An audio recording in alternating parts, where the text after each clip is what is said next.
Picture this, in 2025, while the market zigged and zagged, AMD didn't just survive, it thrived. The company crushed it with a jaw-dropping 77% stock surge, lasting from around $122 at the year's open to over $215 by December. That's not luck, that's a growing beast fueled by AI demand. I'm SK and today we are dissecting AMD stock, the underdog that's quietly building an empire. If you're looking for the next big AI winner, you are in the right place. AMD's revenue exploded to projected $33 billion, up 31% year over year, driven by data center sales that skyrocketed 69% in Q2 alone. We are talking record quarters, $7.7 billion in Q2, $9.2 billion in Q3, with EPS beating expectations at $1.2. AMD's chips powered everything, from OpenAI's massive GPU deployments to Oracle's AI superclusters. Is this just the beginning, or is the party over? Let's analyze AMD against my 6-factor framework to reveal if 2026 could deliver even bigger gains. Starting with AMD's business model, founded in 1969 by Jerry Sanders and a band of Fairchild Semiconductor alums, AMD started as a scrappy second-source supplier for Intel's chips, ensuring reliability in the budding semiconductor world. Through the 70s and 80s, it hustled with memory chips and processors, but the 90s brought glory. The K9 and Athlon CPUs crushed Intel in performance, powering the PC boom and hitting $4.6 billion revenue by 2000. Turbulence hit in 2000s. Fierce competition led to losses, but the 2006 ATI acquisition for $5.4 billion added GPUs, diversifying into graphics. By 2014, under CEO Lisa Su, AMD was near bankruptcy, but her Zen architecture revival sparked a renaissance. Ryzen CPUs in 2017 reclaimed market share, EPYC servers dominated data centers, and revenue soared from $4 billion in 2016 to $25.8 billion in 2024. Fast forward to 2025, AMD crushed it with $34 billion in revenue, up 31% year over year, fueled by AI demand. Stock rocketed 77% to $215. As of early 2026, projections eye over 35% CAGR through 2030, targeting over $100 billion annual data center sales. At its core, AMD's fabless model designs Powerhouse CPUs, GPUs, and accelerators, outsourcing production to TSMC for agility. Looking at their revenue streams, data centers leads at around 47%, bringing in $4.3 billion in Q3 2025. Exploding 22% year over year on EPYC processors and Instinct GPUs powering AI hyperscalers. Client and gaming follow at 44% with a total of $4.05 billion in Q3, with Ryzen CPUs up 68% and Radeon semiconductor chips surging 73%. Embedded chips round out at around 9% for $0.8 billion, targeting autos and IoT. This mix hedges risk, blending AI growth with steady PC and gaming demand. Let's also look at some of their pivotal business decisions. AMD's move to a fabless model in 2009 when it spun off its manufacturing plants into a separate company, Global Foundries, allowing to focus solely on designing high-performance processors, a shift that proved crucial for its later success. It acquired Xilinx for $49 billion in 2022 for adaptive computing and Pensando for $1.9 billion in the same year for data processing, helping them pivot to AI with Instinct MI series. In 2025 came the multi-year GPU deals with OpenAI for their 6 gigawatt capacity data center and Oracle for 50K next-gen chips, plus East China exports benefits unlocking $1.5 billion potential. I give their business model a solid 9 out of 10, as these bets position AMD for 2026 dominance. Next-gen AMD chips could take 20% AI share. Now, factor 2, financial performance. Even great models mean nothing without numbers backing profitability and growth. AMD's 2025 financials represent a historic breakout, reversing prior downturns into sustained profitability. In the first 3 quarters of 2025, they did $24.3 billion, with margin expansion driving unprecedented earnings. Looking at year-over-year revenue trends, in fiscal year 2023, they reported $22.7 billion. In 2024, that grew to $25.8 billion for a 13.6% increase. And for 2025, they are projected to generate $33.9 billion, $24.3 billion so far, and estimated $9.6 billion in the fourth quarter, marking a 32% rise. Their revenue has grown 50% in just 2 years. Q3 2025 delivered a $9.2 billion revenue, 35% increase year over year, alongside diluted EPS of 75 cents, surging 59%. Operating margins hit 13.7% with free cash flow at $1.9 billion, a 10% increase quarter over quarter. Q4 guidance points to $9.6 billion revenue and an EPS of $1.1. CEO Lisa Su is highly optimistic about their future growth through their expanding compute franchise and rapidly scaling AI data center business. Balance sheet shows total assets growing to approximately $77 billion, with total liabilities staying under one-fourth of its total assets at $16 billion, which leaves their shareholders' equity at approximately $61 billion.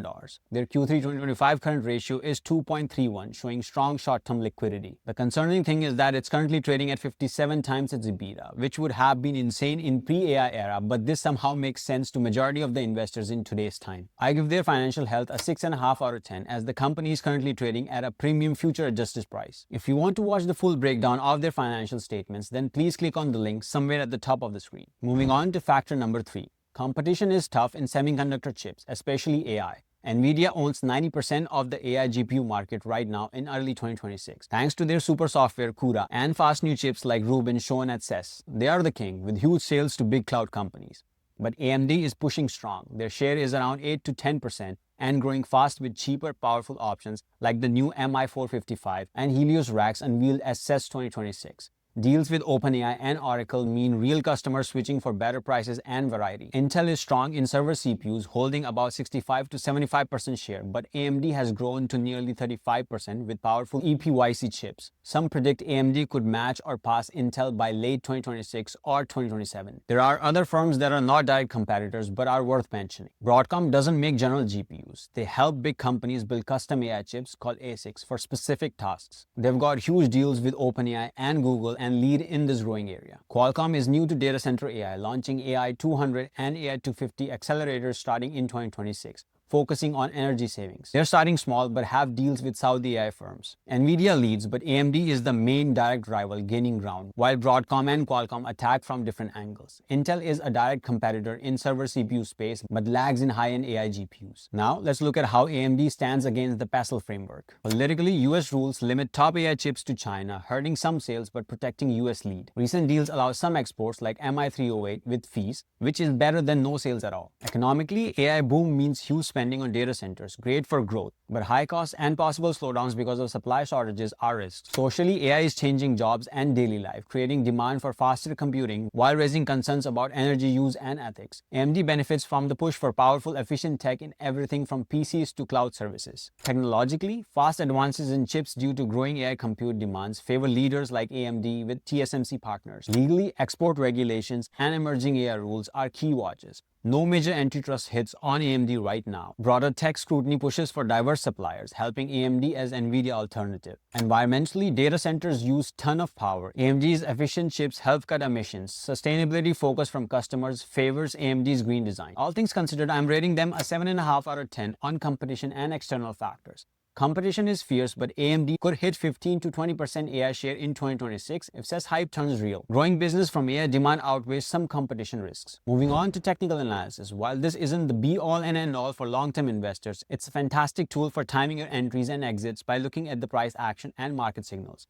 The key is to keep it simple. As of January 7th, the stock price is hovering around $210, down around 10% from its recent resistance at $230. Over the past 52 weeks, it's ranged from a low of $77 to almost $265, showing the massive potential of this beast. From a chart perspective, the stock is trading below the 50-day moving average and above the 200-day moving average. Key short-term and long-term indicators, signaling negative momentum with a bullish trend. If the stock crosses above the 50-day moving average again, expect a momentum shift. The stock's been trading close to its recent support level at $200. If this breaks, it will probably move down to its deeper support level at $180. The relative strength index is around 45, which is the neutral level, but the price movement in the past couple of days shows it will probably go down to check its support at $200. The price is currently closer to the lower Bollinger Band, and the bands seem to be tightening again. Waiting for the stock to consolidate before making a move would be the wise thing to do. If you want to watch the full technical breakdown I did on AMD, then please click on the link somewhere on the top of the screen. All in all, the stock is close to its support levels, but the indicators are not giving any clear signals at the moment. I give their technicals a 7 out of 10. It has room to go higher from here, no doubt, but might make a correction before it does so. Does this technical setup have you feeling bullish or bearish on AMD? Please share your thoughts in the comments down below. Now let's talk about the one thing that can send stocks flying or crashing overnight. As we kick off 2026, sentiment around AMD is highly positive. After an amazing 77% gain in 2025, the stock started strong around $220, with early gains tied to huge excitement for CES, which is the Consumer Electronics Show. CEO Lisa Su's keynote on January 5th is a big deal. Everyone's watching for updates on new AI chips like MI450 and Helios systems. Wall Street loves it. Analysts give a strong buy rating, with about 40 experts setting average price targets at $277 to $283. That's 25 to 30% potential upside. Some even call for $380 if AMD grabs more AI market share. Psychology-wise, it's all about excitement and FOMO. Institutions own around 71% of the share, showing strong support. On X, people are buzzing about CES reveals, Oracle deals, and AI growth. Bears are quiet right now. Any small dips get bought fast, and investors bet on the next rally. Bottom line, the crowd is pumped, and positive news could push shares higher. I'm rating their current market sentiment a solid 8 out of 10, but caution is key, as sentiments can turn on a dime. Let me know in the comments if you too are feeling the FOMO. Moving on to the final factor, leadership. AMD has a super strong leadership team. They work well together to keep the company growing fast. First up is Dr. Lisa Su, who serves as chair and CEO. She joined AMD in January 2012 as senior VP and general manager of global business units, and then she became CEO in October 2014. Before coming to AMD, she worked at Texas Instruments, spent 13 years at IBM where she rose to VP of Semiconductor R&D, and served as CTO at Freescale Semiconductor. Her achievements include turning AMD around from difficult times into a leading force in AI and computing, growing the company's value from about $3 billion to over $350 billion, launching standout products like Ryzen CPUs, EPYC servers, and Instinct AI chips. Plus, she has won major awards such as Time's CEO of the Year. Next, we have Jean Hu, the Executive VP, CFO, and Treasurer. She joined AMD in January 2023. Her past experience includes more than 20 years in chip company finance, where she was CFO at Marvell from 2016 to 2023, at QLogic from 2011 to 2016, where she sometimes acted as CEO, and held senior roles at Cognizant. At AMD, she has been guiding the finances through rapid growth, helping drive big revenue increases, and making smart plans for AI investments. Then there's Mark Papermaster, Executive VP and CTO. He joined AMD in October 2011. Before that, was SVP of hardware at Apple, working on iPod and iPhone,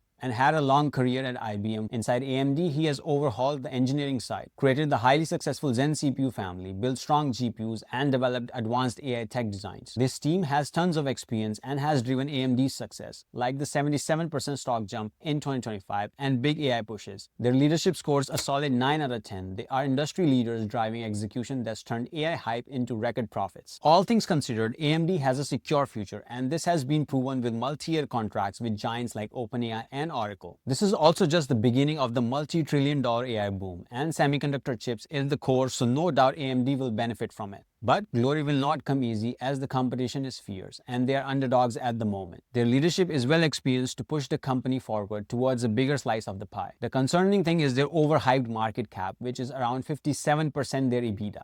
The technical indicators also signal that a small correction is possible in the near future. It is quite possible AMD touches that $1 trillion market cap in the coming years, but caution is key. Keep all these things in mind when you are about to place a trade, and chances are you'll benefit from AMD's insane growth. Thanks for watching. I'll see you in the next video. Until then, take care and invest wisely.